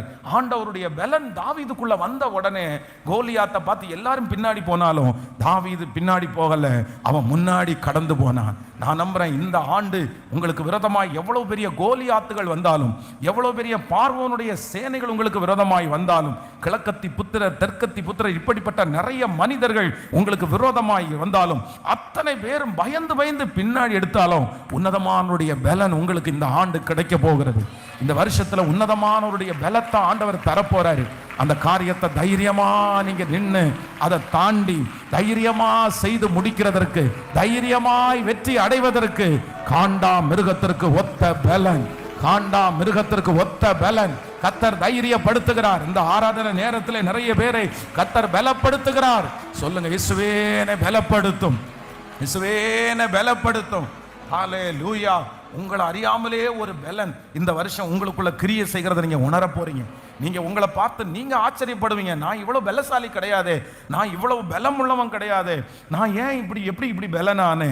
நான் நம்புறேன், அந்த பலம் காண்டா மிருகத்திற்கு கொம்பை, தாவீதிற்காக ஒரு கொம்பை முளைக்க பண்ணின கர்த்தர் உங்களுக்கு ஒரு பலத்தை கர்த்தர் தருவேன் என்று கிருபையாய் வாக்கு கொடுக்கிறார். காரணம் என்ன அப்படின்னா, கர்த்தர் சொல்கிறார், உங்களை கொண்டுதான் நான் வர்த்திக்க பண்ணுவேன், உன்னை கொண்டுதான் நான் பெருக பண்ணுவேன், உன்னை கொண்டுதான் அந்த கடன்களை நான் முடிப்பேன், உன்னை கொண்டுதான் அந்த வீட்டை நான் வாங்குவேன், உன்னை கொண்டுதான் நான் ஆயிரங்களை ரட்சிப்பேன், உன்னை கொண்டுதான் நான் திருச்சபைகளை கட்டுவேன், உன்னை கொண்டுதான் கர்த்தர் அந்த காரியத்தை செய்ய போகிறார். பர்சனலா ஆண்டவர் நம்மை கொண்டு, இந்த வருஷம் அப்படிப்பட்ட வருஷம்தான். கர்த்தர் தனியாய் ஒவ்வொருத்தரையும் வேறு பிரித்து நிற்க பண்ணுகிற ஒரு ஆண்டு. ஹல்லேலூயா, ஆமென். நம்பர் 1, முதலாவதாக தாவீதிற்கு கொடுத்தது, தாவீதிற்காக ஒரு கொம்பை முளைக்க பண்ணுவேன். நம்பர் 2, இரண்டாவதாக அந்த வசனத்தை திரும்ப நம்ம 132ஆம் அதிகாரத்தினுடைய 17வது வசனத்தை திரும்ப வாசிக்கலாம். அங்கே தாவீதிற்கு ஒரு கொம்பை முளைக்க பண்ணுவேன், நான் அபிஷேகம் பண்ணுவித்தவனுக்காக ஒரு விளக்கை ஆயத்தம் பண்ணினேன், நான் அபிஷேகம் பண்ணுவித்தவனுக்காக ஒரு விளக்கை ஆயத்தம் பண்ணினேன். ஹல்லேலூயா. கர்த்தருடைய பிள்ளைகளே, இரண்டாவதாக தாவீதை ஜெயிக்க பண்ணுகிறதற்கு, தாவீதை தனியாக நின்று சகல காரியத்தையும் ஆண்டவர் செய்ய பண்ணுகிறதற்கு இரண்டாவது என்ன பண்றார் அப்படின்னா, ஒரு விளக்கை ஆயத்தம் பண்ணினேன், ஒரு விளக்கை ஆயத்தம் பண்ணினேன். நான் விசுவாசிக்கிறேன், நம்முடைய ஆண்டவர் உங்களை தனியாய் ஜெயிக்க பண்ணுகிறதற்கு கர்த்தர் இரண்டாவது உங்களுக்கு என்ன ஆசீர்வாதத்தை கொடுக்கிறார்னா, உங்களுக்காகவும் எனக்காகவும் ஆண்டவர் ஒரு விளக்கை ஆயத்தப்படுத்துகிறார். விளக்கு என்பதற்கு என்ன அர்த்தம் அப்படின்னு சொன்னா, வெளிச்சத்தை கர்த்தர் ஆயத்தம் பண்ணுகிறார். நான் நம்புகிறேன், இந்த ஆண்டு உங்களுக்கும் எனக்கும் முன்பாகவும் ஒரு வெளிச்சம் பிரகாசிக்கும். நமக்கு முன்பாக இருக்கிற சகல இருள்களையும் கர்த்தர் அந்த வெளிச்சத்தினால் அகல பண்ண போகிறார். இதுவரையில் உங்களுடைய கண்களுக்கு முன்பாக சில பாதைகள் தெரியாமல் இருந்திருக்கலாம், அந்த பாதைக்குள்ளே போகிறதற்கு உங்களுக்கு தயக்கமா இருந்திருக்கலாம், சுற்றி உங்களுக்கு இருளாகவே இருந்திருக்கலாம். ஆனா இந்த ஆண்டு கர்த்தர் வாக்கு கொடுக்கிறார், உங்களை தனியா நிற்க பண்ணுகிறதற்கு கர்த்தர் ஒரு வெளிச்சத்தை, குருடரை அவர்கள் அறியாத வழியிலே அவர்களை நடத்தி, அவர்களுக்கு முன்பாக இருக்கிற இருளை வெளிச்சமாக்கி, கோணலை செவ்வையாக்கி, அவர்களை முடிவு வரைக்கும் நடத்துகிற அந்த இஸ்ரவேலின் தேவனாகிய கர்த்தர் இன்னைக்கு கிருபையாய் வாக்கு கொடுக்கிறார். வழி தெரியாத இடத்திலே வழியை கண்டுபிடிப்பதற்கு கர்த்தர் ஒரு வெளிச்சத்தை கர்த்தர் அனுப்புகிறார். போக வேண்டிய பாதையிலே அழைத்து போவதற்கு ஆண்டவர் ஒரு வெளிச்சத்தை கர்த்தர் அனுப்புகிறார். ஆமென். வெளிச்சம் நமக்கு முன்பாக வெளிப்பட போகிறது. மறை பொருட்களை கர்த்தர் வெளிப்படுத்துவதற்கு ஆமென் மறைந்திருக்கிற சில காரியங்கள் ஆமென் ஹல்லேலூயா இதுவரையிலும் நீங்கள் கண்டுபிடிக்க முடியாத நிறைய ஆமென் உங்களுக்கான வழிகளை கர்த்தர் கண்டுபிடிக்கிறதற்கு கர்த்தர் உதவி செய்ய போகிறார். உங்களுடைய கண்கள் இந்த ஆண்டு நான் விசுவாசிக்கிறேன் ஒரு புதுமையானதை காண போகிறது. உங்களுக்குரியதை காண போகிறது. கர்த்தர் ஆயத்தம் பண்ணி வைத்திருக்கிறதை காண போகிறது. கர்த்தர் ஒரு வெளிச்சத்தை கர்த்தர் அனுப்பி ஆமென் ஹல்லேலூயா உங்களுக்கு விரோதமான சக்தி என்ன அப்படின்றத கண்டுபிடிக்கிறதற்கு கர்த்தர் ஒரு வெளிச்சத்தை அனுப்புவார். யார் நல்லவங்க யார் கெட்டவங்க, யாரால இந்த ஆபத்து வந்துச்சு, எதனால இந்த நஷ்டம் வந்துருச்சு, ஏன் நான் இன்னும் எழும்பாம இருக்கிறேன், எதுக்கு அடுத்த லெவல் என்னால போக முடியல, ஏன் இத்தனை டைம் நான் தோற்று போனேன், இப்படிப்பட்ட பல கேள்விகளுக்கு ஒன்னே ஒன்று மட்டும்தான் பதில். என்ன பதில் அப்படின்னா லைட்டை போட்டாங்கன்னு வச்சுக்கோங்களேன் பதில் வந்துடும். ஹல்லேலூயா. ஒரு ரூமுக்குள்ள போயிட்டீங்க அப்படின்னு சொன்னா அந்த ரூமுக்குள்ள இருட்டா இருக்குன்னு வச்சுக்கோங்களேன். அங்க இருந்து யாரோ ஒருத்தர் சத்தம் போடுறாரு, போனை எங்க வச்சிங்க அப்படின்னு கேட்டா தோ அங்கதான் இருக்கு அப்படின்னா எங்க இருக்குது, இருட்டுல ஒன்றும் தெரியல. அப்புறம் இல்லைன்னா டம்ளரை எங்க வச்சிங்கன்னா எதையுமே கண்டுபிடிக்க முடியாது. ஆனா எங்கதான் இருக்குது, எங்கதான் இருக்குது, அந்த ரூமுக்குள்ளதான் இருக்குது. லைட் அந்த ரூமுக்குள்ளதான் இருக்குது, செல்போன் அந்த ரூமுக்குள்ளதான் இருக்குது, டம்ளர் அந்த ரூமுக்குள்ளதான் இருக்குது. ஆனா ஏன் கண்டுபிடிக்க முடியல, ஏன் கண்டுபிடிக்க முடியல? அந்த ரூம்ல என்ன இல்லை, வெளிச்சம் இல்லாததுனால. நான் நம்புறேன் உங்களுக்கு நிறைய பேருடைய ஆசீர்வாதம் பக்கத்துல தான் இருக்குது. நீங்க பக்கத்துல நெருங்கிட்டீங்க, உங்களை சுற்றி தான் கர்த்தர் வச்சிருக்கிறாரு. ஆனா ஒரு இருள் வந்து அதை மூடி அடைச்சு உங்க கண்ணுக்கு நிறைய பேருக்கு கண்டுபிடிக்க முடியல. நல்லவங்க யாரு கெட்டவங்க யாருன்னு கண்டுபிடிக்க முடியல. இந்த மனுஷனோட இப்படி போனா இந்த மனுஷன் நம்மளை நடத்துவானா கண்டுபிடிக்க முடியல. இதுக்கு எல்லாத்துக்கும் காரணம் என்னன்னா வெளிச்சம் இல்லை, வெளிச்சம் இல்லை, பிரகாசிக்கிற வெளிச்சம் இல்லை. ஆனா கர்த்தர் கிருபையாய் வாக்கு கொடுக்கிறார். நான் அங்கே தாவீதிற்கு ஒரு கொம்பை நான் முளைக்க பண்ணுவேன், நான் அபிஷேகம் பண்ணு வித்தவனுக்காக ஒரு விளக்கை ஆயத்தம் பண்ணினேன். அந்த வெளிச்சம் வந்த உடனே வாலிப தம்பி நீ அழகா கண்டுபிடிச்சிருவ, வாலிப தங்கச்சி நீ ரொம்ப அழகா கண்டுபிடிச்சிருவ. கர்த்தர் உங்களுக்கு என்ன வச்சிருக்கிறார்ன்றதை கிருபையாய் கண்டுபிடிக்கிறதற்கு பலன். கைகளை அசைத்து ஒரு ஹல்லேலூயா ஹல்லேலூயா. ஸோ ரொம்ப கவனமாக இருக்கணும். அம்மா பண்ணின தப்பை நம்ம பண்ணக்கூடாது, அப்பா பண்ணின தவறை நம்ம பண்ணக்கூடாது. எப்போவுமே அந்த சாபம் வந்து உங்களை பின்னாடி இழுத்துட்டே இருக்கும். அம்மா பண்ணின தப்பு உங்கள் தலைமையில திரும்ப தொடரும், அப்பா செய்த மிஸ்டேக் உங்கள் தலைமையில தொடரும். அதனால பிள்ளைகள் எல்லாம் ரொம்ப ஜாக்கிரதையாக இருக்க வேண்டியது என்ன அப்படின்னா ரொம்ப நீங்கள் கவனமாக இருக்கணும். அம்மா செய்த தவறு, அம்மா செஞ்சது தப்புன்னு கண்டுபிடிச்சிட்டீங்கல்ல, அப்பா செஞ்சது தப்புன்னு கண்டுபிடிச்சிட்டீங்கல்ல, அதை கர்த்தர் உங்களுக்கு படிப்பினையாக தந்திருக்கிறாரு. அதனால அம்மா எவ்வளோ கஷ்டப்பட்டாங்கன்னு உங்களுக்கு தெரியும், அப்பா எவ்வளோ கஷ்டப்படுறாரு உங்களுக்கு தெரியும். அதனால அவங்க சந்திச்ச அவமானம், அதனால அவங்க பட்ட நஷ்டம், அதனால தான் இவ்வளவு டேலண்ட் இருந்து உங்க அம்மா அப்பாவால் முன்னாடி வர முடியலன்னு உனக்கு நல்லா தெரியும். எங்க அப்பா மட்டும் இந்த விஷயத்துல விழாம இருந்தா, எங்க அம்மா மட்டும் இந்த காரியத்தை செய்யாம இருந்தா எப்படி வந்திருக்கும் தெரியுமா, அவங்க லைஃப் எப்படி வந்திருக்கும் தெரியுமா? உங்க அம்மாவே உங்கள்கிட்ட சொல்லி இருக்கலாம், உங்க அப்பாவே உங்கள்கிட்ட சொல்லி இருக்கலாம். ஆனா இப்ப சமீப காலமா உங்க அப்பா செய்த அதே தப்பு, உங்க அம்மா கடந்து போன அதே பாதை, ஒருவேளை நீங்க கடந்து போறது மாதிரி சத்ரு உங்க கையை பிடிச்சு கொண்டு போனா, இன்னைக்கு யாரையோ ஒரு வாலிப தம்பியை கர்த்தர் எச்சரிக்கிறார், தங்கச்சியை ஆண்டவர் எச்சரிக்கிறார். நீயும் அதற்கு பின்னாடி போனா அவங்க என்ன கஷ்டப்பட்டாங்களோ, அவங்க எந்த காரியத்திலிருந்து வெளியே வர முடியாம திணறிட்டு இருக்காங்களோ, உன்னை பார்க்கும் போதெல்லாம் இந்த மாதிரி நிலைமை உனக்கு வரக்கூடாதுன்னு அவங்க சொல்றாங்கல்ல, அதே நிலைமை உங்களுக்கு அடுத்த ஜெனரேஷனுக்கு அது பாஸ் ஆயிரும். அதனால வாலிப தம்பி தங்கச்சி பிரதர் சிஸ்டர் நீங்க ரொம்ப கவனமா இருக்க வேண்டியது, எங்க முன்னோர்களுடைய எந்த தவறுகளும் என் தலையின் மேல் வராதபடி கர்த்தர் உங்களுடைய மனசுல அது தப்புன்னு கண்டுபிடிக்க வைக்கிறார்ல. இது எங்க அப்பா பண்றது மிஸ்டேக்கு, எங்க அப்பா இந்த இடத்துல கோவப்பட்டிருக்க கூடாது, எங்க அம்மா இந்த இடத்துல கோவப்பட்டிருக்க கூடாது, எங்க அம்மாவுக்கு இந்த ஒரு குணத்தினால தான் எங்க அம்மா இன்னைக்கு இப்படி உட்கார்ந்துருக்காங்க, இந்த குணத்தை எங்க அம்மாவால மாத்திக்கவே முடியல, இந்த குணம் மட்டும் எங்க அப்பாவுக்கு இல்லாம இருந்தா எங்க அப்பா எவ்வளோ பெரிய ஆளாக இருப்பார் தெரியுமா? ஆனா எங்க அப்பாவுக்கு இந்த ஒரு குணம் தப்பான குணத்தினால எல்லாத்தையும் இழந்துட்டாருன்னு கர்த்தர் இதுக்கு மேல உங்களுக்கு வேற எந்த பாடத்தை கர்த்தர் தரணும்? இதுக்கு மேல ஆண்டவர் என்ன பாடத்தை கர்த்தர் தரணும்? ரொம்ப கவனமா இருக்கணும், ரொம்ப கவனமா இருக்கணும். பிள்ளைகள் எல்லாம் கவனமா இருக்கணும். சத்ரு அந்த சாபத்திலேயே உங்களை இழுத்து கொண்டு போறதுக்கு முயற்சி எடுப்பான். பாருங்க இன்னைக்கெல்லாம் வந்து நிறைய பேரண்ட்ஸால நீ நீ வந்து காதலிக்காத, லவ் பண்ணாத, அது வந்து தவறு, அது நல்லா இருக்காது, அது உன் ஃபியூச்சருக்கு நல்லா இருக்காது அப்படின்னு நிறைய பெற்றோர்களால் சொல்ல முடியல. ஏன் சொல்ல முடியல அப்படின்னு சொன்னா, அவங்க நிறைய பேர் லவ் மேரிடா இருப்பாங்க. அவங்க அதுக்காக நான் வந்து அகேன்ஸ்டா பேசுறேன்னு நினைக்காதீங்க. ஸோ அது உடனே அது ஒரு பெரிய விஷயமா அப்படி கொண்டு போகல. கர்த்தர் உங்களை இணைச்சாச்சு, நீங்க ரெண்டு பேரும் கணவன் மனைவியா இணைஞ்சிட்டீங்க. இனி வந்து உங்களுடைய வாழ்க்கையை சந்தோஷமா ஜெபத்தோட ஆண்டவருடைய துணையோட வாழும்போது கர்த்தர் உங்களை நடத்துவார். ஆனா அதே நேரத்தில் பிள்ளைகள் வந்து எங்க அப்பாவால் அதை சொல்ல முடியாது, எங்க அம்மாவால் சொல்ல முடியாதுன்றதுக்காக நீங்க அதை அட்வான்டேஜா எடுத்துட்டு, நீங்க அதை நல்லா எடுத்துட்டு நீங்க அந்த மிஸ்டேக்ல விழுந்துடாதீங்க. ஏன் அப்படின்னா, சிலருக்கு கர்த்தர் படிப்பினையா தான் வச்சிருக்கிறாரு, நம்மளை பார்த்து கத்துக்கிறதுக்கு வச்சிருக்கிறாரு. இதை பாரு, இப்படி நீ போனா இப்படி ஆயிடுவப்பா. அதனால ஆண்டவர் தூரத்துல வைக்காம உங்க குடும்பத்திலேயே வச்சிருக்கிறாரு. நீங்க என்ன பண்ணணும் அப்படின்னு சொன்னா, நான் என்ன வந்தாலும் இந்த சாபத்துல மட்டும் நான் சிக்க மாட்டேன். இந்த அப்பா சுமந்த சாபத்துல, அம்மா சுமந்த, எனிவே எதுவா இருக்கலாம், இதுல நான் சுமக்க மாட்டேன்னு ஒரு தீர்மானம் எடுத்து அதுல இருந்து நீ வெளியே வரணும். உங்க அப்பா பண்ண மிஸ்டேக்கை நீங்க பண்ணக்கூடாது, அம்மா பண்ண மிஸ்டேக் நீங்க பண்ணக்கூடாது. ஏன்னா நீங்க தனித்துவமாய் அழைக்கப்பட்ட ஒரு தேவனுடைய பிள்ளை. கர்த்தர் உங்களுக்கு முன்பாக இருளை வெளிச்சமாக்குற கர்த்தராய் இருக்கிறார். ஹல்லேலூயா. கைகளை உயர்த்தி சொல்லுங்க அப்பாட்ட, ஆண்டவரே எனக்கு முன்பாக இருக்கிற, தேங்க்யூ ஜீசஸ், இருளை வெளிச்சமாக்குகிற கர்த்தர், இருளை வெளிச்சமாக்குகிற கர்த்தர், இருளை வெளிச்சமாக்குகிற கர்த்தர், இருளை வெளிச்சமாக்குகிற கர்த்தர். ஹல்லேலூயா. ஸோ வாலிப தம்பிங்க தங்கச்சிங்க, ரொம்ப கவனமாக நீங்கள் கவனிச்சுங்க. நிறைய பேர் எனக்கு தெரியும், நிறைய பிள்ளைகளை கூட நான் பார்த்துருக்குறேன், நிறைய பசங்க. ஏன்னா உங்கள் அம்மா அப்பா உன்னுடைய வாழ்க்கை வந்து நீங்கள் நினைக்கிறது மாதிரி சிலது நல்லதாக இல்லை, ரொம்ப வித்தியாசமாக இருக்குது. அப்பாவுடைய சில தீர்மானங்கள், அம்மாவுடைய சில தீர்மானங்கள் உங்களுடைய குடும்பத்தையே பிரிச்சிருச்சு, உங்கள் குடும்பத்தையே சந்தோஷத்தை இழக்க பண்ணிருச்சு. ரொம்ப கேர்ஃபுல்லாக இருங்க, ரொம்ப கவனமாக இருங்க, ரொம்ப கவனமாக இருங்க. உங்கள் அம்மா அப்பா ஏதோ வாழ்றணும்னு வாழ்கிறாங்க, அவங்க ஏதோ கர்த்தருக்குள்ளே வந்த உடனே சமாதானமாக சந்தோஷமாக சரி வாழ்கிறாங்க. ஆனால் அவங்களுக்கு இந்த வாழ்க்கை கிடையாது, அவங்க வாழ வேண்டியது இந்த வாழ்க்கை கிடையாது.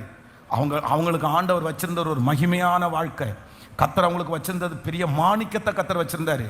ஆனால் இன்னைக்கு அவங்க வந்து மண்ணாக மாறிட்டாங்க, அவ்வளோ கஷ்டப்படுறாங்க. அவங்கள்ட்ட நீங்கள் கேட்டு பாருங்க, நான் இதனால தான் இவ்வளோ கஷ்டப்படுறேன், நான் இந்த பிரச்சனையால தான் இவ்வளோ கஷ்டப்படுறேன். உங்கள் அம்மா அப்பா அடிக்கடி ஒன்றை அதான் சொல்கிறாங்க, நீ என்ன மாதிரி மாறிடாத, நீ என்ன மாதிரி இருக்காத, நீ என்ன மாதிரி இருக்காத, நீயாவது நல்லா வாழு, நீயாவது நல்லா வா அப்படின்னு உங்கள்கிட்ட சொல்லிகிட்டே இருக்காங்க. ஆனால் நீங்கள் திரும்ப திரும்ப கேட்கல அப்படின்னு சொன்னால் அந்த சாபம் உங்களை பின்னாடி இழுக்குது, அந்த அந்த கட்டு உங்களை இழுக்குது, உங்களுக்கு நேராக அந்த அசுத்தத்துக்கு நேராக உங்களை கொண்டு போகுது. தயவு செய்து உங்களை ரொம்ப அன்பாக கேட்குறேன், நீ அதில் போகாத, நீ அதில் போகாத. நீ வந்து ஏன்னா உனக்கு சகல உரிமை இருக்குது. நீங்கள் அதை தப்பு பண்ணி உங்கள் அம்மா அப்பா கண்டுபிடிச்சா கூட உங்கள் அம்மா அப்பா யாருமே உன்னை பார்த்து கேள்வி கேட்க முடியாது. ஏன் அப்படின்னா நீ ஒரே வார்த்தையில் வாயை அடைச்சிருவேன், ஒன் வேர்டில் நீ வாயடிச்ச. நீ என்ன ஒழுக்கமா அப்படின்னு கேட்டால் போதும், உங்கள் அம்மாவுக்கு உங்கள் அப்பாவுக்கு வந்து அப்படியே வந்து செத்தது மாதிரி இருக்கும், உயிரோட நீ கொல்றதுக்கு சமம். அந்த ஒரு வார்த்தை அவங்களுடைய இயலாமையை சொல்லி, என்னைக்கோ ஒரு நாள் அவங்க பண்ண மிஸ்டேக்ஸை சொல்லி, நீ அந்த மிஸ்டேக்கை பண்ணும்போது இதை பண்ணாத பாப்பா, இதை பண்ணாதப்பா அப்படின்னு சொல்லும்போது நீ அவங்கள பார்த்து நீ என்ன ஒழுக்கமா நீ பேச வந்துட்ட, இந்த ஒரு வார்த்தை நீ உயிரோட அவங்கள வச்சு கொளுத்துறதுக்கு சமம். அந்த வார்த்தையை கேட்டுட்டு உங்க அம்மா வாயை மூடிட்டு உங்க அப்பா அமைதியாகி அப்படியே செத்து போன பாம்பு மாதிரி சுருண்டுட்டாங்க. அந்த ஒரு வார்த்தை அவ்வளோ காயப்படுத்துற வார்த்தை, அவ்வளோதான். நீயும் ஃப்ரீ ஆயிட்டீங்க, உனக்கு ஃப்ரீ ஆயிடுச்சு, அவ்வளோ. அந்த வார்த்தை கேட்டோன்னா அம்மா வாயை மூடிட்டாங்களா, அப்பா வாயை மூடிட்டாங்களா, அவ்வளோதான், உனக்கு ஜாலி அப்படின்னு நினைக்கிறேன். இல்லை, அவங்க தெரியாம செஞ்சதுனால ஓரளவு கர்த்தருக்கு அனுகூலமா இருக்கிறாரு. நீ தெரிஞ்சே செஞ்சா அவர்களை விட உங்களுக்கு பாதிப்பு அதிகம்ன்றதை நீ மறந்துடாதப்பா, நீ மறந்துடாதப்பா. ஆண்டவருடைய எச்சரிப்பு இன்றைக்கு உங்களுக்கு நேராய் வருகிறது. யாருக்காக ஆண்டவர் பேசுறாருன்னு எனக்கு தெரியல, ஆனா யாரோ ஒருத்தருக்காக ஆண்டவர் பர்சனலா அதை டச் பண்றாரு. ஏதோ ஒரு வாலிப தம்பி ஆண்டவர் மாற்ற நினைக்கிறாரு, ஒரு தங்கச்சி ஆண்டவர் மாற்ற நினைக்கிறாரு. நீ ஏறக்குறைய கொஞ்சம் குறைய உங்க அம்மா அவனுடைய வழியில டிராவல் பண்ண ஆரம்பிச்சுட்ட, உங்க அப்பா அவனுடைய வழியில டிராவல் பண்ண ஆரம்பிச்சுட்ட, அந்த சாபம் உன்னை தொடர்ந்துட்டே இருக்குது. உன்னை பிடிச்சி எப்படியாவது அதுக்குள்ள கொண்டு வரணும்னு நினைக்குது. ஆனா இன்றைக்கு கர்த்தர் உன்னை விடுதலையாக்க வேண்டும் என்று கர்த்தர் நினைக்கிறார். உன் கரத்திலிருந்து அந்த சாபம் நீக்கப்பட்டு உங்களிலிருந்து அந்த ஆசீர்வாதம் ஆரம்பிக்கணும்னு கர்த்தர் விரும்புகிறார். அந்த இடத்திலிருந்து கர்த்தர் உங்களை கொண்டு வரணும்னு விரும்புகிறாரு. நீங்க ஒப்பு கொடுப்பாய் ஆனால், நீ மனம் திரும்புவாய் ஆனால், நீ விட்டுட்டு வெளியிலே வருவாய் ஆனால், கர்த்தர் உன்னை மீண்டும் அலங்கரிக்கிறதற்கு கர்த்தர் வல்லவராய் இருக்கிறார். அல்லேலூயா. சோ அடிக்ஷன் ஆகாதீங்க, போய் விழுந்து போயிடாதீங்க, அதுக்கு பின்னாடி ஃபாலோ பண்ணாதீங்க. நீங்க ஒரு லிமிட்ல நீங்க போயிட்டீங்கன்னா அதுல இருந்து திரும்ப வர்றதுக்கு கஷ்டம். கேள்வி கேட்காத, ஸ்பிரிச்சுவல் லைஃப்ல கேள்வி கேட்காத, ஆனா அப்படின்னா அஜாக்கிரதையா இருக்காத, ஒரு சீரியஸ்னஸ் இல்லாம இருக்காத. திருச்சபைக்கு வந்தும் சத்தியத்தை கேட்டும் ஒரு கடினமான இருதயத்தோட அப்படியே ஃபெய்த்தே இல்லாம இருக்காத. ஆண்டவரை பற்றிக்கொள். இனி வாழ்கிற வாழ்க்கை கொடுமையான வாழ்க்கை, ஒரு பக்கம் தீமையான வாழ்க்கை. இந்த உலகத்துல வந்து பிழைக்கவே முடியாத மாதிரி நிறைய சூழ்நிலைகள் மாறப்போகிறது. ஆனா கர்த்தரை நம்பி இருக்கிறவர்கள், பரிசுத்தமாய் வாழ்கிறவர்கள், ஆண்டவரோடு இருக்கிறவர்களுக்கு கர்த்தர் பஞ்சகாலத்திலும் அவர்களை போஷிப்பார். அவர்கள் சமாதானமாய் வாழ்வார்கள். இனி கர்த்தர் இல்லாம இந்த உலகத்துல பொழைக்க முடியாது. இனி இயேசு இல்லாம இந்த உலகத்துல வாழ முடியாது. இயேசுவோட தான் இந்த உலகத்துல வாழ முடியும். இயேசுவோட தான் வாழ முடியும். ஸோ ஏதாவது ஒரு பிள்ளை, வாலிப தம்பி, தங்கச்சி, நீ ஏதாவது ஒரு கேள்வி கேட்டிருப்பேன்னா, அம்மாவை பார்த்து அப்படி பேசியிருப்பேன்னா, அப்பாவை பார்த்து பேசியிருப்பேன்னா, தயவு செய்து இன்னைக்கே போய் யாருக்கும் நீ சொல்ல வேண்டிய அவசியம் இல்லை. உங்கள் அம்மா அப்பாவும் யாருக்கும் சொல்ல மாட்டாங்க இந்த மாதிரி வார்த்தை. நீ என்ன ஒழுக்கமா, நீ என்ன நல்லவளா, நீ என்கிட்ட பேச வந்துட்ட, நீ என்ன பண்ற அப்படின்னு கேள்வி கேட்டுட்டீங்கன்னா தயவு செய்து உங்கள் அம்மா அப்பாட்ட போய் ஒரு மன்னிப்பு கேட்டுருங்க. இல்லை நான் சொன்னது தவறு தான், நான் செஞ்சது அப்படி நான் சொல்லியிருக்க கூடாது அப்படின்னு மன்னிப்பு கேளுங்க. இல்லை அப்படின்னா உங்கள் தாயினுடைய கண்ணீர், உங்கள் தகப்பனாருடைய கண்ணீர் வந்து உன்னை ஒரு நாள் சும்மா விடவே விடாது. ஆண்டவர் வந்து கண்ணீருக்கு பதில் கொடுக்கிற கர்த்தர். நம்ம யாரையும் கண்ணீர் வடிக்க வைக்கக்கூடாது, நம்ம யாரையும் அழ வைக்கக்கூடாது. நம்ம கண்ணீர் வடிக்க வச்சு அந்த காரியம் உண்மையானதாக இருக்குமானால் அந்த கண்ணீருக்கு நீங்கள் கண்டிப்பாக பதில் சொல்லியே ஆகணும். அது கணவனாக இருந்தாலும் சரி, மனைவியாக இருந்தாலும் சரி. மனைவியை கண்ணீர் வடிக்க வைக்கிற, கணவனார கண்ணீர் வடிக்க வைக்கிற, நீங்கள் அந்த கண்ணீருக்கு பதில் சொல்லியே ஆகணும். ரொம்ப ஜாக்கிரதை. அதனால சிஸ்டர்ஸுக்கும் அப்படிதான் சொல்கிறேன், உங்கள் கணவனார நல்லா பார்த்துக்குங்க சிஸ்டர், நல்லா பார்த்துக்குங்க, ரொம்ப நல்லா பார்த்துக்குங்க. உங்கள் கணவனார அவங்கள வந்து டென்ஷன் ஆக்காமல் பார்த்துக்குங்க, அவங்கள சுகமாக பார்த்துக்குங்க, அவங்க ஆரோக்கியத்தில் ரொம்ப கவனம் செலுத்துங்க. அவங்கள டென்ஷன் ஆக்கிடாதீங்க. அவங்கள கொஞ்சம் ரிலாக்ஸாக கொஞ்சம் புரிய வச்சு ஜெபம் பண்ணி எதுக்கு எடுத்தாலும் அப்படி நீங்கள் கொண்டு போங்க. ஏன் அப்படின்னா ஒரு காலகட்டத்துக்கு மேலே அவரை ரொம்ப பலவீனமாக்கி அவருடைய உடல் ரீதியாக அவர் பாதிக்கப்பட்டு அவர் விழுந்துட்டாருன்னு வச்சுக்கோங்களேன், உங்களுக்கு நிறைய பேருக்கு பின்புலமே ரொம்ப கஷ்டமாக இருக்கும். எல்லாருக்கும் இல்லை சொல்கிறேன், அது வந்து ரொம்ப கஷ்டமாக இருக்கும். அவங்க இருக்கிற வரைக்கும் அவங்க பலவீனப்பட்டு போயிட்டாங்க. ஒரு சூழ்நிலை மாறிச்சுன்னா நம்ம அதுக்கப்புறம் அவ்வளோ கசக்கி அவ்வளோ கடினப்படுத்திட்டு அதுக்கப்புறம் இயேசுவே இயேசுவேன்னு கூப்பிட்டு நம்ம என்ன பிரயோஜனம்? அந்த மாதிரி நடந்துக்கிட்டு எல்லாத்தையும் பண்ணிட்டு எல்லா சூழ்நிலையும் கொண்டு வந்துட்டு அதுக்கப்புறம் இப்போ நான் உங்களை நேசிக்கிறேன் அப்படின்னு சொன்னேன், என்ன எப்படி பிரயோஜனம்? அப்படி கிடையாது. அதான் நான் திரும்ப சொல்ல, கொன்றாதீங்கன்றேன், கணவனாரை கொன்றாதீங்க. அதே போல ஐயாக்களும் அப்படிதான். ஒரு ஏஜ் வரைக்கும் தான் ஐயா, 50 வயசுக்கு மேலே இருக்கிற ஒவ்வொரு தகப்பனாரையும் பாருங்க, 55 வயசுக்கு மேலே எல்லாம் எல்லாருமே வந்து மோஸ்ட்லி அவங்களுடைய மனைவியை டிபெண்ட் பண்ணி தான் இருப்பாங்க. அவங்க சொன்ன உடனே சரின்னுவாங்க எல்லாம். ஏன் அப்படின்னா அதுக்கப்புறம் தான் தெரியும், ஐயோ இவ்வளோ நம்ம இவ்வளோ கஷ்டப்படுத்திட்டோமே, நம்முடைய சுயநலத்துக்காக இவ்வளோ கஷ்டப்படுத்திட்டோமே, நம்ம ஏதோ ஒன்று மனசில் வச்சுட்டு இவ்வளோ இப்படி கஷ்டப்படுத்திட்டோமே அப்படின்ற உணர்வு வந்து அப்போதான். நீங்கள் எந்த விஷயத்துக்காக கோவப்பட்டீங்களோ, நீங்கள் எந்த விஷயத்துக்காக சந்தேகப்பட்டீங்களோ, நீங்கள் எந்த விஷயத்துக்காக அவங்கள திட்டுனீங்களோ அந்த விஷயம் ஒரு பெரிய விஷயம் இல்லைன்ற ஒரு அண்டர்ஸ்டாண்டிங் உங்களுக்கு ஒரு நாள் வரும் பாருங்க. சரி நம்ம இப்படி போய் புரிஞ்சுக்காம இப்படி போய் அவளை திட்டோமே, புரிஞ்சுக்காம இவ்வளோ போய் இவ்வளோ கஷ்டப்படுத்திட்டோமே அப்படின்ற ஒரு சூழ்நிலை உங்களுக்கு வரும்போது உங்களுக்கு ரொம்ப கஷ்டமாக இருக்கும், ரொம்ப கஷ்டமாக இருக்கும். அண்டர்ஸ்டாண்டிங் அப்படின்றது வந்து ஒரு கணவன் மனைவிக்குள்ள கண்டிப்பாக அவசியமான ஒன்று. தேவை. கொஞ்சம் நம்ம வந்து அந்த குறுகலாக யோசிக்கிறத விட கொஞ்சம் ப்ராடாக யோசிக்க வேண்டியதான். அவ்வளோதான். அப்படிதான் யோசிச்சு தான் ஆகணும். அப்படி யோசிச்சாதான் நீங்கள் வந்து குடும்பத்தை நல்லா கட்ட முடியும். இன்னைக்கு நிறைய குடும்பங்களில் வர பிரச்சனைக்கு காரணம் என்ன அப்படின்னா இந்த குறுகலாக யோசிக்கிறது தான், சின்ன மைண்டாக யோசிக்கிறது தான், ஒரு ப்ராட் மைண்ட் இல்லாமல் அப்படி யோசிக்கிறது. சரி ஓகே, அவருக்கு இந்த மிஸ்டேக் இருக்கும், அவ்வளோதான், ஏப்பா இப்படி பண்ணுறீங்க, அந்த மாதிரி தான். அப்படி நம்ம கொண்டு போய் தான் ரெடி பண்ண முடியும். இல்லை அப்படின்னா ரொம்ப கடினமாய் ரொம்ப வித்தியாசமாக நடத்தினா வந்து குடும்பத்தை கட்டி காக்கவே முடியாது. அதனால் அந்த ஞானத்தை கர்த்தர் தருவார். அதற்கு ஒரு வெளிச்சம் தேவை. அந்த குடும்பத்தை நடத்துவதற்கு ஒரு வெளிச்சம் தேவை, கணவனாரை நடத்துவதற்கு ஒரு வெளிச்சம் தேவை, வாலிப பிள்ளைகளுக்கு முன்னாடி இருக்கிற தப்புகளை கண்டுபிடிக்கிறதுக்கு ஒரு வெளிச்சம் தேவை. அதற்காக தான் கர்த்தர் வாக்கு கொடுக்கிறார், தாவீதிற்கு ஒரு கொம்பை முளைக்க பண்ணுவேன், நான் அபிஷேகம் பண்ணினவனுக்காக ஒரு விளக்கை ஆயத்தம் பண்ணினேன். அந்த விளக்கு இந்த சத்தத்தை கேட்கிற அத்தனை பேருக்கும், ஆன்லைன்ல இந்த சத்தத்தை கேட்கிற அத்தனை பேருக்கும் ஒரு விளக்கு ஆயத்தப்படுத்தப்படட்டும். அந்த பாவத்தை கண்டுபிடிக்கிறதுக்கு ஒரு விளக்கு ஆயத்தப்படுத்தப்படட்டும். முன்னாடி இருக்கிற ஆசீர்வாதத்தை கண்டுபிடிக்கிறதுக்கு ஒரு விளக்கு ஆயத்தப்படுத்தப்படணும். தனக்கு முன்பாக இருக்கிற வேலையை நேர்த்தியாய் செய்வதற்கு ஒரு விளக்கு ஆயத்தப்படுத்தப்படட்டும். அந்த குடும்பத்தை நடத்துறதற்கு ஒரு விளக்கு ஆயத்தப்படுத்தப்படட்டும். ஒரு விளக்கு ஆயத்தப்படுத்தப்படட்டும். சோ எங்க வாங்க அப்படின்னு சொன்னா, இருளிலிருந்து எங்க வரணும்? நீங்க சத்தமா சொல்லுங்க, எல்லாருமே பக்கத்துல கையை பிடிச்சு சொல்லுங்க, வெளிச்சத்திற்கு வாங்க, வெளிச்சத்திற்கு வாங்க, வெளிச்சத்திற்கு வாங்க. ஹலோ, ஆமேன் சொல்லுங்கள். கணவன் மனைவி நல்லா யோசிச்சுக்குங்க, நீங்க ரெண்டு பேருமே ஒப்புரவாய் தான். கேட்கல, சத்தமா சொல்லுங்க. இன்னைக்கு ஆகலைன்னா கூட, இன்னைக்கு ஆகலைன்னா கூட என்னைக்காவது ஒரு நாள் ஆயிதான் ஆகணும். ஏன்னா இப்பெல்லாம் பிரிஞ்சு கிடக்கிறவங்க கடைசியில் பிள்ளைக்கு மேரேஜ், பையனுக்கு மேரேஜ் வரும்போது யார் வேணும்? அம்மாவும் வேணும், அப்பா வேணும். குழந்தை பொண்ணு வயிற்றுல மாசமா இருந்தா யார் வேணும்? சத்தமா சொல்லுங்க, அம்மா வேணுமா? அப்போ தன்னை போல நமக்கு என்ன வந்துடும்? பாசம் வந்துடும். எல்லாரும் அப்போ நான் சொல்றேன், அப்போ சரி, அப்படி சரியாகிறதுக்கு இப்பவே கேட்கல. ஸோ நம்ம தானே, நம்ம சரீரம் தானே.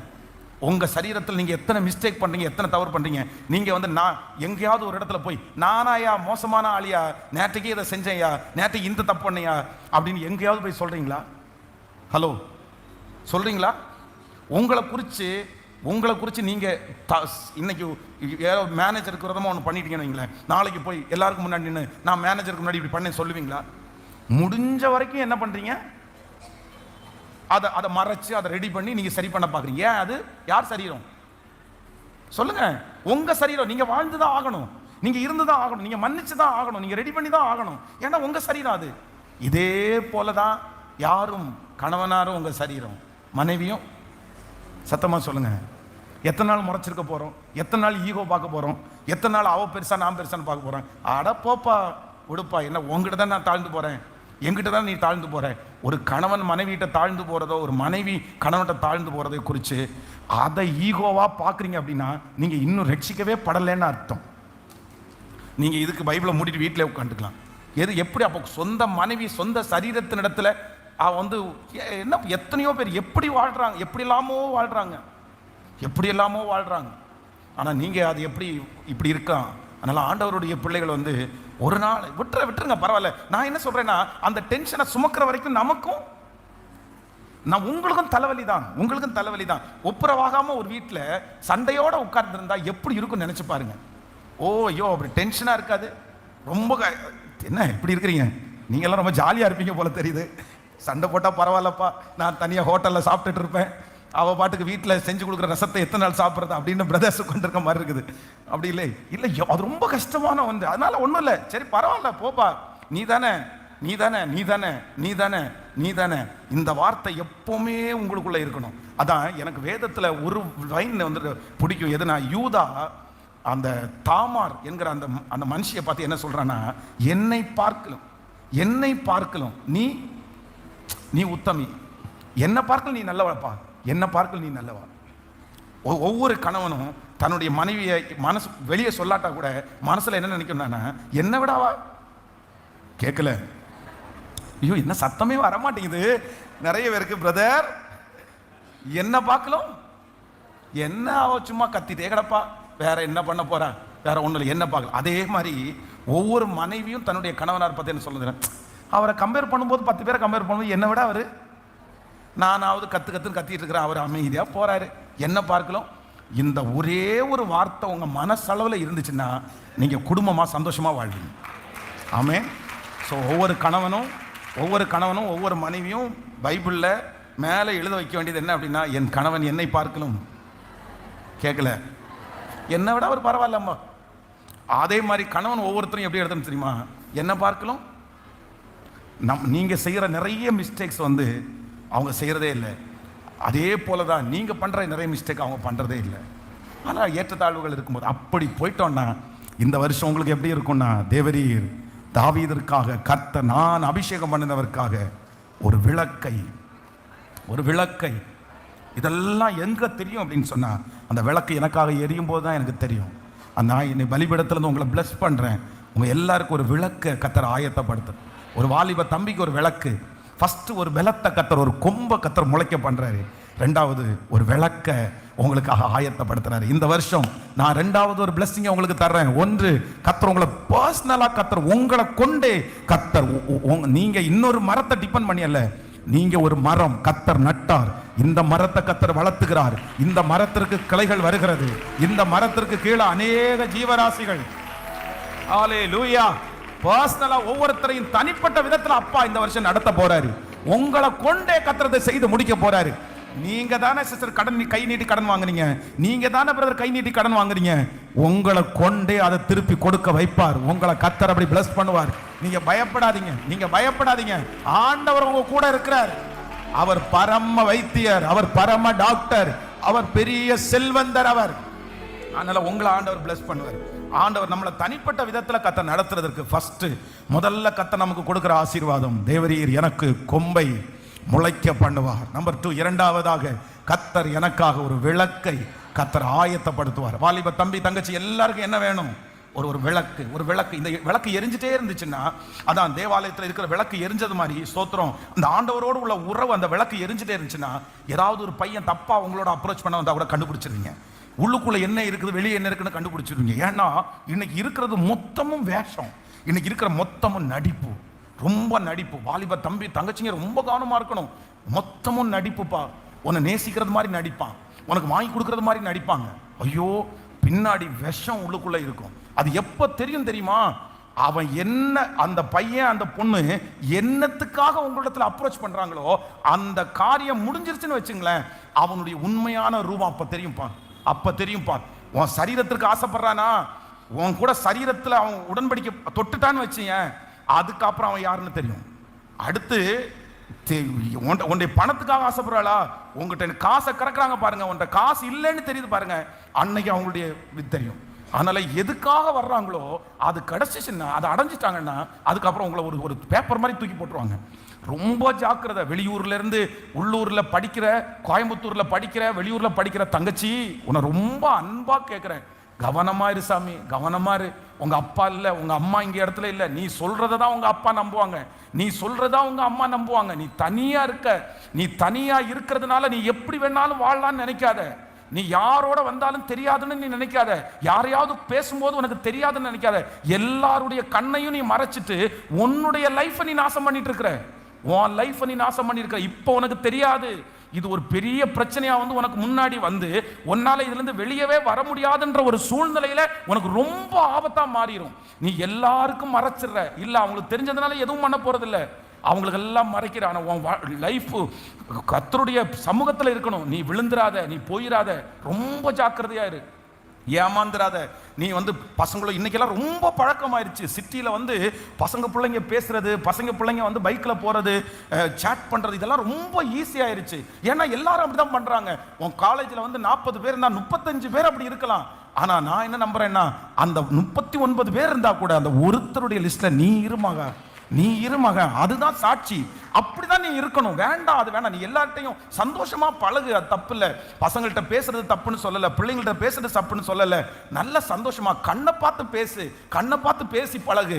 அவங்கள்ட்ட உங்களுடைய பாட புத்தகம் எல்லாத்தையும், அதெல்லாம் பிரச்சனை இல்லை. நீ ஒரு நல்ல ஒரு ஜென்ரலா, ஒரு நல்ல ஒரு தலைவனா அப்படி யோசி. நீ ஏன்னா நிறைய பேருக்கு முன்னாடி நீ ஆலோசகர், நீ வந்தது நீ தான் அந்த இடத்துல தலைவனாய் தலைவியா இருக்க முடியும். அதனால சந்தோஷமா இரு. ஆனா அதே நேரத்துல என்ன பண்ணிராத அப்படின்னு சொன்னா, உலகத்துல இருக்கிற சில சிக்கலுக்குள்ள நீ மாட்டினேன்னா நீ வெளியவே வர முடியாது. காலம் முழுதும் உனக்கு பிரச்சனையா இருக்கும். இப்போ சிலது வந்து தப்புல ஈஸியா இருக்கும், ஆனா என்னைக்காவது ஒரு நாள் அது உனக்கு வாழ்க்கையில தீமையாய் வந்து நிற்கும். அதனால ஆண்டவர் இன்னைக்கு உனக்கு எச்சரிக்கிறார். ஆண்டவர் யாரோ ஒருத்தரை எச்சரிக்கிறார். பசங்களும் அப்படிதான், இந்த போதை பொருட்களுக்கு அடிமையாகிறது. இப்போ கூட இருக்கிற ஃப்ரெண்ட்ஸு உன்னை வழி நடத்தலாம். தயவு செய்து விழுந்துராதப்பா, தயவு செய்து விழுந்துராத. அந்த டேஸ்டே நீ பார்க்க வேண்டாம், அது தேவையில்லை. எதுக்கு அந்த டேஸ்ட்டை நீ பார்க்கணும்? அதுல என்ன இருக்குது? அது உன்னை அடிமைப்படுத்தும். விழுந்துராத. என்ன டேஸ்ட் பார்க்க தான் சொல்லுவாங்க, இதை நீ ட்ரை பண்ணி பாருன்னு தான் சொல்லுவாங்க. அதுக்கப்புறம் வாழ்க்கை ஒன்றும் இல்லாமல் போயிடும். ரொம்ப ஜாக்கிரதை, தற்கொலையில் கொண்டு போய் விட்டுரும். ஆமேன்னு சொல்லுங்கள். இதுக்கு எல்லாத்துக்கும் என்ன தேவை அப்படின்னு சொன்னா ஒரு விளக்கு. இந்த விளக்கு என்னது? விளக்கு. பைபிள் விளக்க குறித்து என்ன சொல்லுது? பைபிள் விளக்க குறித்து என்ன? பைபிளில் விளக்குன்னா என்ன சொல்லுது? உன் வேதமே வெளிச்சம், வேதமே வெளிச்சம், வேதமே வெளிச்சம். அந்த பைபிள் வசனத்தை எல்லாம் இருதயத்தில் வச்சிருந்தா அந்த வெளிச்சம் உங்களை என்ன பண்ணும்னா இருளிலே உங்களை பிரகாசமாய் அந்த வெளிச்சம் நடத்தும். ஹல்லேலூயா. ஸோ இன்னையோட மனம் திரும்பி ஆண்டவர் உங்களை மீட்டெடுக்கிறதுக்கு கர்த்தர் கிருபை செய்வார். நம்பர் 3, மூன்றாவது ஒரு காரியத்தை வேகமாய் சொல்லி நான் முடிக்கிறேன். வாசிக்கலாம். 18வது வசனத்தை வாசிக்கலாமா? 18வது வசனத்தை வாசிக்கலாம். ஆமேன். அவன் சத்துருக்களுக்கு வெட்கத்தை உடுத்துவேன், அவன் மீதிலோ அவன் கிரீடம் பூக்கும். சொல்லுங்கள் எல்லாரும், அவன் சத்துருக்களுக்கு வெட்கத்தை உடுத்துவேன். ஆமேன். அவன் மீதிலோ அவன் கிரீடம் பூக்கும். ஹல்லேலூயா. ஃபர்ஸ்ட் கொம்பு, இன்னொன்று விளக்கு, இன்னொன்று இப்போ 3வது கர்த்தர் ஒன்று கொடுக்குறாரு. என்ன கொடுக்குறாருன்னா அவன் கிரீடம், அவன் கிரீடம், அவன் கிரீடம். நான் நம்புறேன் உங்களுக்கு கர்த்தர் ஒரு இந்த வருஷத்துல சொன்னபடியே கர்த்தர் ஒரு ஆளுகை கர்த்தர் தருவார். எந்தெந்த இடத்திலெல்லாம் சிறுமைப்பட்டீர்களோ, எந்தெந்த இடத்திலெல்லாம் மன கஷ்டத்தை அனுபவித்தீர்களோ, அங்கெல்லாம் ஆண்டவர் உங்களுக்கு ஒரு புகழ்ச்சியை கொடுத்து உங்க ஒரு கிரீடம் உங்கள் தலையின் மேல் பூக்க போகிறது. கர்த்தர் ஒரு அங்கீகாரத்தை கர்த்தர் வைக்க போகிறார். கிரீடம் என்கிறது எல்லாருக்கும் கொடுக்கப்படுகிறது அல்ல, ஜெயிக்கிற ஒரு பர்சனுக்கு கொடுக்கிறது கிரீடம், வெற்றியாளனுக்கு கொடுக்கிறது ஒரு கிரீடம், தலைமைத்துவத்திலே இருக்கிறவனுக்கு கொடுக்கப்படுகிறது ஒரு கிரீடம். ஆமென். அந்த கிரீடத்தை கர்த்தர் வெற்றி அடைய பண்ணி தலைமைத்துவத்தை கர்த்தர் கொடுத்து நான் பார்க்கிறேன். நான் இந்த சத்தத்தை கேட்கிற ஒவ்வொருத்தரையும் ஆசீர்வதிக்கிறேன். இந்த வருஷம் முடிகிறதற்குள்ள உங்களுக்குரிய ஒரு கிரீடம் உங்க தலையின் மேல வைக்கப்படட்டும். கடனை முடிச்சிட்டாங்கன்ற ஒரு கிரீடம் உங்க தலை மேல வைக்கப்படும். ஒரு நல்ல வேலையில அவன் போயிட்டான் அப்படின்ற ஒரு கிரீடம் உங்க தலையின் மேல வைக்கப்படும். ஓ ஹல்லேலூயா. கர்த்தர் அவனை இதிலிருந்து மீட்டெடுத்தார் என்கிற ஒரு கிரீடம். ஹல்லேலூயா. அவன் சத்துருக்களுக்கு வெட்கத்தை உடுத்துவேன், அவன் மீதோ கிரீடம் பூக்கும். சோ இந்த வருஷம் முடிகிறதுக்குள்ள இந்த 3ஐயும் கர்த்தர் நம்மளுக்கு கொடுப்பாராக. நம்ம எல்லாரும் வாங்கிடணும். வாங்கிட்டு இந்த வருஷத்துல தனித்துவமாய் கர்த்தர் என்னை நிறுத்த போகிறார். 1, எனக்காக கர்த்தர் ஒரு கொம்பை முளைக்க பண்ணுகிறார். நம்பர் 2, எனக்காக ஒரு விளக்கை கர்த்தர் ஆயத்தம் பண்ணுகிறார். நம்பர் 3, மூன்றாவதாக எனக்கு கர்த்தர் ஒரு கிரீடத்தை கர்த்தர் பூக்க பண்ணுகிறார். ஹல்லேலூயா. முளைக்க பண்ணுகிறார், எனக்காக ஆயத்தம் பண்ணுகிறார், எனக்காக பூக்க பண்ணுகிறார் கர்த்தர். So God bless you. இந்த 2வது வாரமும் உங்க எல்லாரையும் bless பண்றேன். இந்த 2வது வாரமும் உங்களுக்கு ஏற்ற வார்த்தைகளை கர்த்தர் உங்களுக்கு தந்திருக்கிறாரு. இந்த வருஷத்தை விட்டுறாதீங்க, இந்த வருஷத்தை விட்டுறாதீங்க. இந்த வருஷம் உங்களுக்கான வருஷம். இந்த வருஷம் தலையெழுத்துகள் மாறுகிற ஆண்டு. இந்த வருஷம் கர்த்தர் உங்களை கனப்படுத்துகிற ஆண்டு. பயப்பட வேண்டாம், தைரியமா இருங்க, தைரியமா இருங்க. உங்க கை விட்டு போனது உங்க கையில திரும்பி வரும். உங்க கையில இருந்து உருவி கலண்டு விழுந்தது உங்க கையை நீட்டி கர்த்தர் எடுக்க பண்ணுவார். அவன் கையிலிருந்து உருவி விழுந்த அந்த கோடாரி அது எவ்வளவோ ஆழத்துல விழுந்தாலும் மிதக்க பண்ணுகிற ஒரு தேவனுடைய கரம், மிதக்க பண்ணுகிற ஒரு கொம்பு, நமக்காக வெட்டப்பட்ட ஒரு கொம்பு, நமக்காக சிலுவையில் அறையப்பட்ட ஒரு தேவன் இருக்கிறார். அவருடைய மரம், அந்த கொம்பு அந்த தண்ணீர் மேல் விழும்.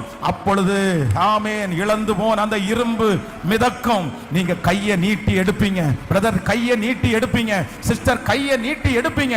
உங்க கை விட்டு போனதை கடினமாய் அல்ல, கஷ்டத்தோடு அல்ல, கர்த்தர் உங்களுக்கு முன்னாடி மிதக்க பண்ணி கை நீட்டி கை நீட்டி தொட்ட உடனே பக்கத்துல உங்களுக்கு கிடைக்கும். அருகாமையில நீந்தி வரும்.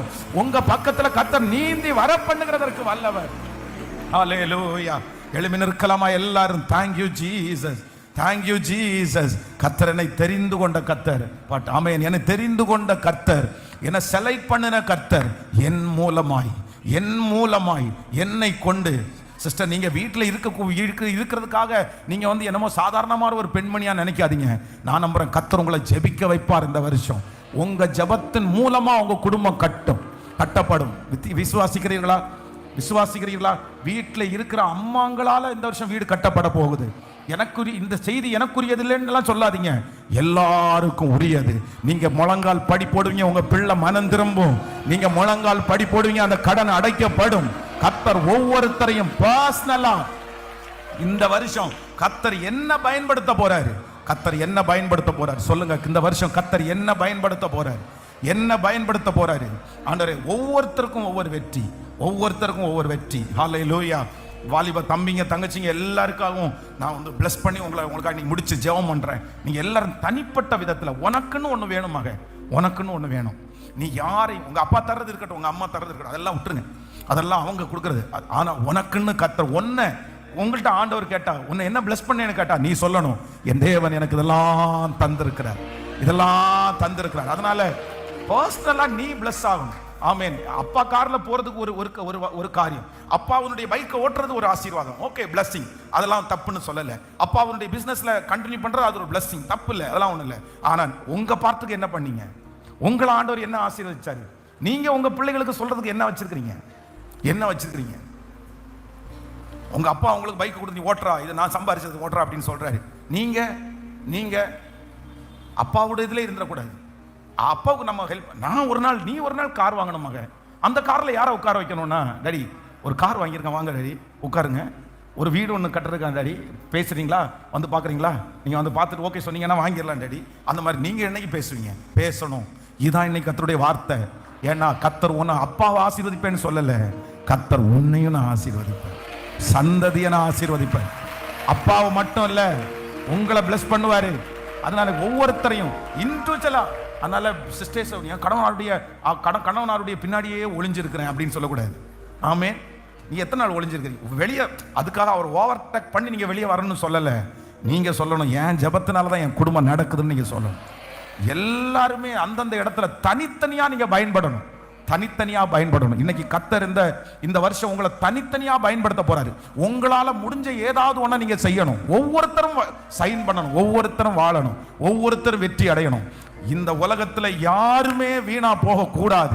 அதுவும் கர்த்தரை தேடுற நீங்க வீணா போக கூடாது. ஆமே. ஹல்லேலூயா. இந்த டம்ளருக்கு எப்ப மதிப்புன்னு நினைக்கிறீங்க? இந்த டம்ளருக்கு எப்ப மதிப்பு?